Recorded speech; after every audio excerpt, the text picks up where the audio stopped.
तो धीरे धीरे मैं समझने की कोशिश कर रहा हूँ। मेन बात ये शहर ना मतलब आपको बांध के रख लेता है। जैसे कि मैंने ना अब यहीं पे इस शहर के उस फैक्ट्स के ऊपर लिखा था, जब यहाँ के सब कोई अच्छी बातें बताते हैं, पर मैंने ना कुछ ऐसी चीजों को पकड़ा जो कि सच है।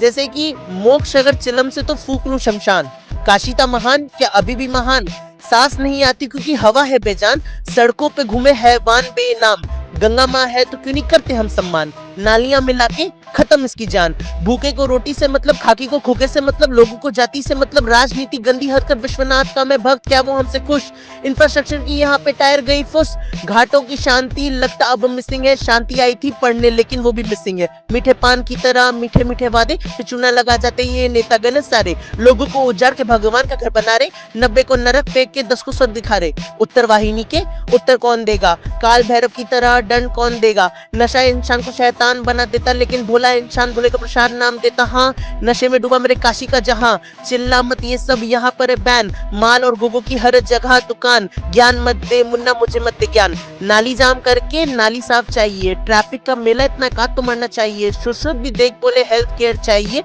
मौत के बाद भी पैसों से पिंडना चाहिए, पर आपको नहीं चाहिए जो दे आपको शिक्षा, घाटों पे पैदा हुए तो घाटी देगी भिक्षा, स्कैम्स के बीच में आदमी सब पिस्सा, भगवान का भी होता है यहाँ पे हिस्सा। कि काशी विश्वनाथ जो स्वयं भगवान भोले बाबा के त्रिशूल में विराजमान है, जहाँ के बाबा, जहाँ के राजा स्वयं भोले बाबा और माँ पार्वती है, मणिकर्णिका घाट है, मोक्ष द्वार है, मोक्ष नगरी है, वहाँ की गंगा इस प्रकार से मैली है। मध्य प्रदेश जिसका सबसे स्वच्छ शहर इंदौर, अगर इस तरह की कहानियां चीख चीख के दास्तां बयां करती हैं कि लोगों की जान जाने में सबसे बड़े जिम्मेदार रहे हैं सत्ताधारी। और आज हम वाराणसी में खड़े हैं, काशी विश्वनाथ में हैं और साथ ही साथ आपको माँ गंगा की परिस्थिति दिखा रहे हैं।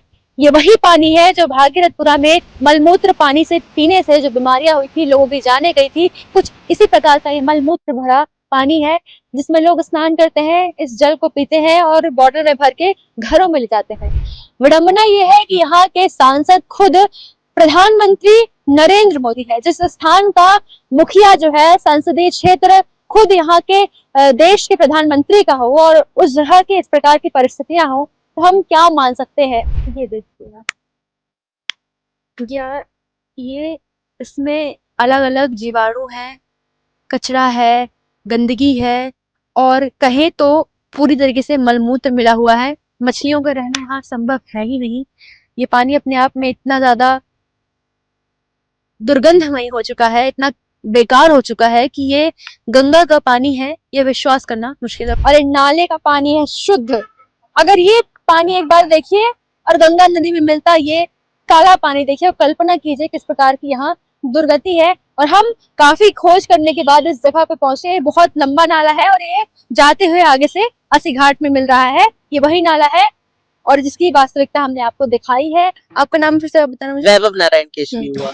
तो वैभव, आपने जो यहाँ के लिए लिखा है वो हमें सुनाए। हाँ, मैंने एक यूथ के ऊपर छोटा सा मतलब लिखा था कि चाहिए मंदिर पर चाहिए भगवान नहीं, अंदर अगर खुदा तो गलत फिर काम नहीं, मदिरा हराम तो सूद भी हराम भाई, राम का नाम ले पर इनके अंदर राम नहीं, बुद्धा ने बोला था कि यहाँ कोई भगवान नहीं, बुद्धा के बूट को पूजे बेटे तू इंसान नहीं, ऐसा वैसा नहीं शंकराचार्य वाला हिंदू, अहम ब्रह्मास्मि का पाठ पढ़ने वाला हिंदू, सिकंदर को रोकने वाला मैं, विशाल नदी सिंधु, विवेकानंद का ज्ञान बेटे मैं हूँ वही बिंदु, बांट के खाना था पर बांट के ये खा जाते, कभी जाति का नाम कभी धर्म ही बोल जाते, 4784 के दंगे मुझे याद आते, अनेकता में एक से अनेक हम फिर बन जाते, इंसान मूर्ख है ये साला थोड़ा बोला है, नेता के आगे जजे पर भूख से घर पे रो रहा है, ये दुनिया कितनी नीच है, ये बातें बस बतौला है, तू भी है दुनिया का हिस्सा, तू क्यों साले अब तक सो रहा, रॉन्ग डिपिक्शन ऑफ गॉड जिस बेटे भूरे थे, कॉलोनियल माइंडसेट से आज तक हम जूझ रहे हैं, मैं कॉलेज की शिक्षा नीति सिखाती नहीं टैलेंट है, आजादी के बाद भी आजाद नहीं लेटेंट है, रेप विक्टिम को विक्टिम होने पे है क्रिटिसिज्म, किताबों में बहुत प्यारा लगता है वर्ड सेक्युलरिज्म,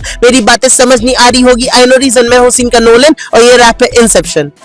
क्या बात है।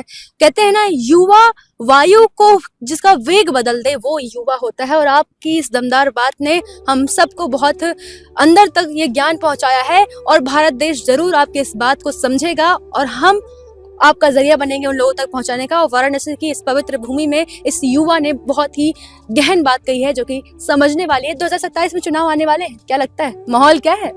बनारस में काबा, योगी बाबा या कुछ और? ये बनारस में ना देखिए डेवलपमेंट हुआ है, हम्म। इसमें कोई दो तुक नहीं है, हुआ है। लेकिन अब ये बात समझना है ना, जैसे डेवलपमेंट कभी भी होता है ना, वो किसी एक तरफा नहीं होता है, आपको दोनों पहलू लेके समझना पड़ेगा। अब जैसे कि मैं बाहर से अगर घूमने आ रहा हूँ, मेरे लिए सब बहुत सुंदर दिखेगा, अरे भाई चौड़ी चौड़ी सड़कें, इतना बढ़िया कॉरिडोर, लेकिन आप उन बनारसियों के नजरिए से सोचिए जो वहां पे कितने सालों से रह रहे हैं, कितने सालों से किराए के मकान पे रह रहे हैं, उनका जब घर टूटता है वो तो बेघर हो गए। तो उनके नजरिए से वो डेवलपमेंट उनके कोई काम नहीं आएगा। लेकिन जो बाहरी लोग आ रहे हैं, जो इस शहर को रेवेन्यू दे रहे हैं, उनके लिए डेवलपमेंट बहुत अच्छा है। अब जैसे कि देख लीजिए दाल मंडी का चौड़ीकरण देख आज लीजिए। ही एक व्यक्ति ने आग लगा ली है व्यापारी मंडी में, आज ही जब बुलडोजर हमारे साथ, वीडियो आए हमारे पास बहुत सारे ऐसे। हमको अभी आपसे पता चला, बहुत दुख होता। यही मैं बोल रहा हूँ कि डेवलपमेंट कभी भी ना, आप जिस तरीके से देखते हैं ना, बाहरी अगर देखेगा उसको लगेगा कि बहुत काम हुआ है बनारस में। बोलने को तैयार नहीं होते। मणिकर्णिका में आप देखेंगे ना, तो इस प्रकार से जब 350 साल पुरानी माँ अहिल्याबाई जो उन्होंने जीर्णोद्धार किया, उनकी प्रतिमा को लोग पैरों से कुचल रहे थे, क्या ये आपको वाजिब लगता है?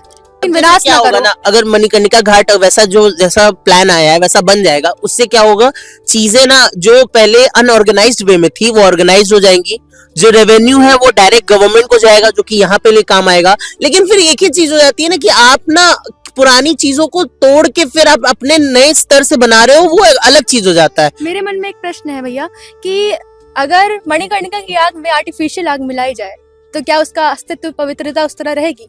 तो जो पुरानी मूर्तियां हैं उसको संभाल के रखने के बाद कोई तोड़ना चाहिए था, ये सब चीजें। बात ये है ना, सीधी सी बात ये है ना कि एक तो बात है, परिवर्तन संसार का नियम है। आज जो मेरे को और आप लोग को खराब लग रहा है ना, आज से 10-20 साल बाद ना, जब वहां पे और अच्छे से वो व्यवस्थित हो जाएगी तो लोगों को वही चीज सही लगेगी। आज से कई साल पहले जब रानी अहिल्याबाई ने भी किया होगा तो बहुत सारे लोग होंगे, जब जीर्णोद्धार किया होगा घाट का, तो वो लोग ये बोल रहे होंगे कि मिट्टी की घाट को पक्का करने का क्या जरूरत है। चीज ये है, देखिए चीजों का वैल्यू तब पता चलता है जब वो समय के साथ दिखने लगता है। तो ये सही लगता है आपको, टूटना, ध्वस्तीकरण, मतलब डेवलपमेंट वर्सेस डिमोलिशन? मेरे हिसाब से मंदिरों को नहीं तोड़ना चाहिए था। आपको जो डेवलपमेंट करना है करिए, बाकी अगर और तरीके से एक लोगों को सूचना मिल जाए, हाँ, मंदिर को वो जो चीज़ मूर्तियां सुरक्षित करके रख ली जाए, फिर वहां पे डिमोलिशन होता है हाँ, तो चलता वो है। चीज भी हो सकता है। लेकिन देखिए मैं बहुत अभी छोटे लेवल का आदमी हूँ, मेरे वो लोग जो काम कर रहे हैं ना, वो वहां पे जनता के द्वारा गए हैं, ठीक, वो लोग जनता के द्वारा गए हैं। ब्यूरोक्रेट्स जो उसमें लगे हुए हैं वो मेरे से बहुत बड़े बड़े पढ़े लिखे वहां गए हैं, तो वो कुछ मेरे से ज्यादा ही सोचते होंगे, मैं ये ऐसा मानता हूँ। तो जो है सही है, जो चल रहा है सही चल रहा है। काफी अच्छा लगा आपसे बात करके। वाराणसी में व्याप्त बहुत सी बातों पे हमने चर्चा की और काफी अच्छा इन्होंने विचार रखा है। ऐसी ही अपडेट्स के लिए जुड़े रहें बतंगड़ के साथ। मैं कशिश सिंह बघेल, कैमरा पर्सन देव प्रताप सिंह के साथ।